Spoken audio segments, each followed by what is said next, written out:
But I don't know if you saw this. Scotiabank is making a bold prediction. They think this might be the last rate cut we see.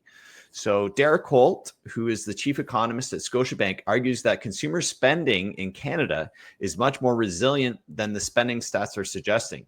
So even though the $67.6 billion in retail sales in November was flat, a great deal of consumer spending doesn't get captured in Statistics Canada's retail sales report. So this includes airfare, restaurants, bars, concerts, sporting events, hotels, financial services, and more. Is Scotiabank right? Or will we continue to get more rate cuts going forward? Vaughn, I know you've got a strong I feel don't on know it. where. Obviously, I'm on the record for saying that we'll get down to a 2% policy rate. So that I'm sticking with that. And Scotiabank, yeah, they've predicted that through the end of the balance of this year, 3% policy rate, we're done for the entire year. I don't know about this consumer spending data. If it's cut off in November, we don't have the numbers from Christmas. Obviously, we have the GST, HST holiday that probably spurred some short-term spending, which is probably not indicative of the market overall. Sorry, that might have been December's. I think I most misspoke there. It was December's numbers. Okay.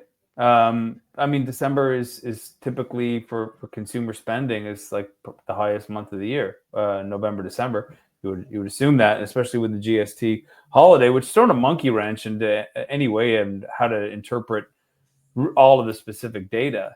I would suggest that when the dust settles from that, the economy will still be soft. The labor market will still be soft. Bank of Canada will be forced to cut interest rates again, despite that they're risking the value of the Canadian dollar versus the Fed, who's not expected to cut. Yeah. So, Tom, outside of a major tariff war in February, do you think that the consumer spending report should be the number one thing that holds the most weight, or should we be looking more heavily at inflation or job numbers, or do all of three of those things really make the Bank of Canada's decision going forward? Tom, you're muted there, Tom.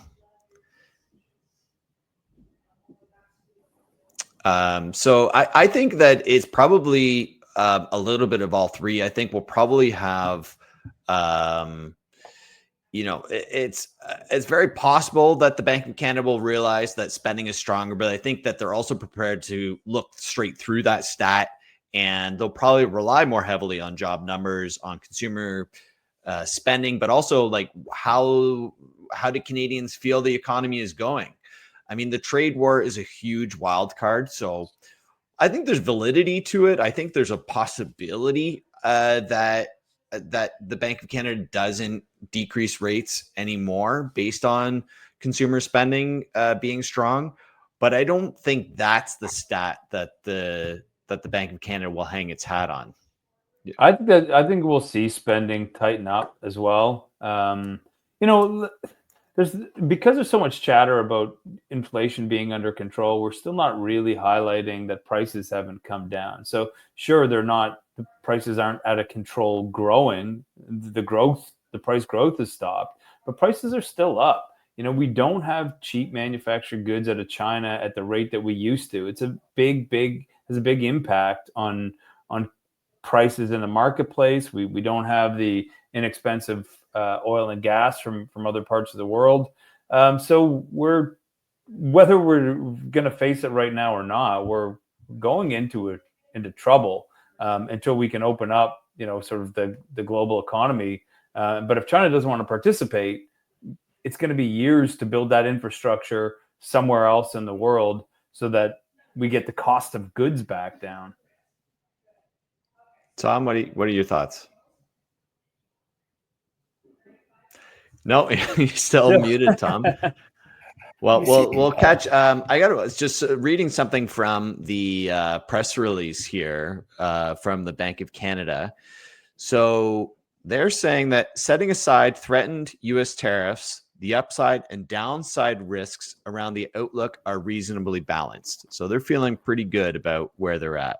However, as discussed in the monetary policy report, a protracted trade conflict would most likely lead to weaker GDP and higher prices in Canada, which, if you read between the lines, they're worried about stagflation. I know, which is a weak we think economy that's about and the rising worst prices. Yeah, we think that's There's about no the real worst solution for that thing that could happen to the Canadian economy. And with no solution, well, I can't sit here and make a decent prediction either. Yeah. Tom, you back? Am I back? There we go. Yeah, I'm back. Great. Yeah, so I don't know. I'm thinking back to my last comment that I was trying to make based on the economist from Scotiabank. But just quickly, I don't want me to go back. But again, this is only one economist out of the top 6, right?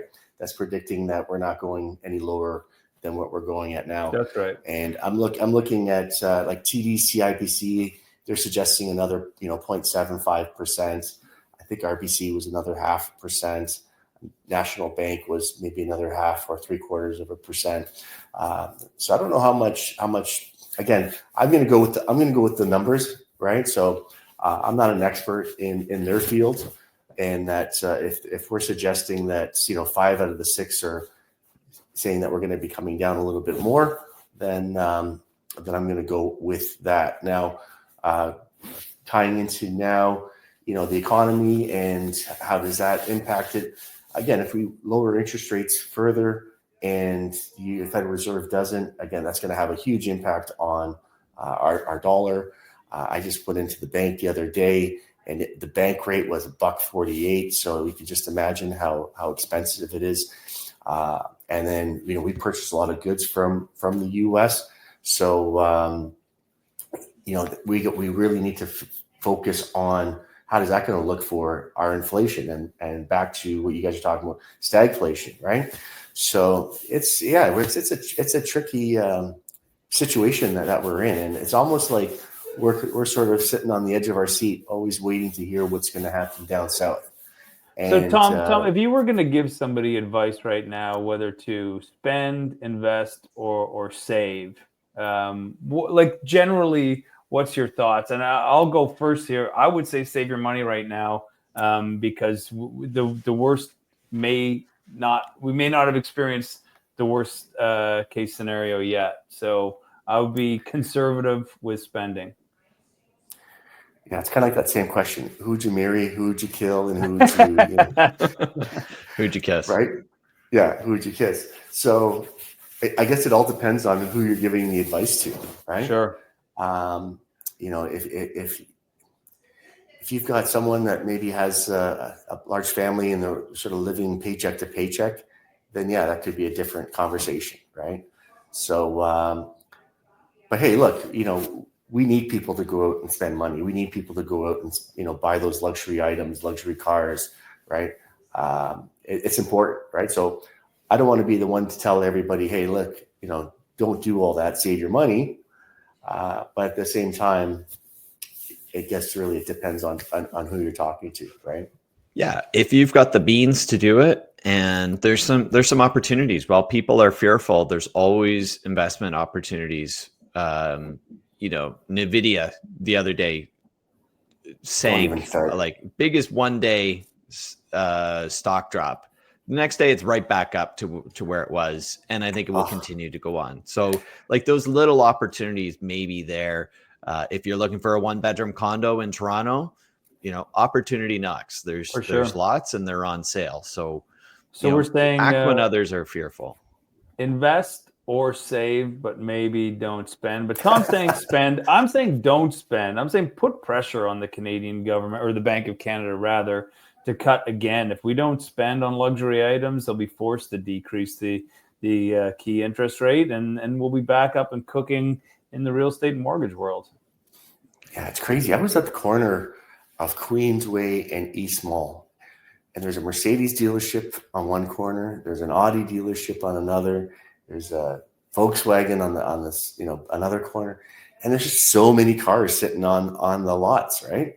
And I'm like, who's buying all these cars? Because I look beside me, to the left, to the right, everyone's driving a car that's got to be at least 3-4 years old, and nobody's driving all these fancy cars.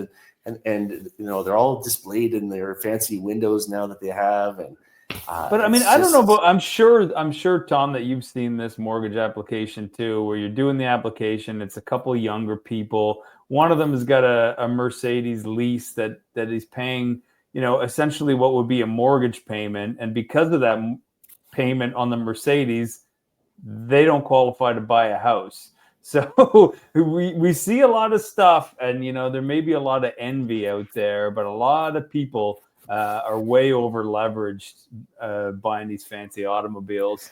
You can buy it for cash, sure, but if it prohibits you from investing in your future and real estate, maybe it's not the best play.